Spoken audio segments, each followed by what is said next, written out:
స్పష్టంగా మాట్లాడుతున్నాడు, భక్తిహీనత వలన ఎవ్వరూ స్థిరపరచబడరు. చూడండి, జీవితంలో మనకు కనబడుతుంది ఏంటి? ఇప్పుడు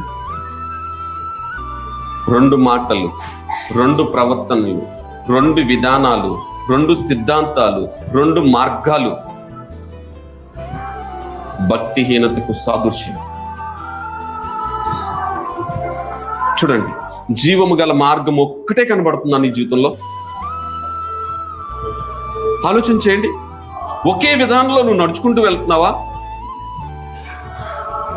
ఏదైతే నువ్వు ప్రభు చేతిలో నువ్వు వాగ్దానంతో కూడిన నడిపింపుకు సమర్పణతో నువ్వు జీవిస్తావో ఆ నడిపింపే కనబడుతుందా నీకు? ఆలోచన చేయండి. ఏ పరిస్థితి మధ్యన మనం వెళ్తున్నాం? చూడండి, భక్తిహీనత వల్ల ఎవ్వరూ స్థిరపరచబడరు.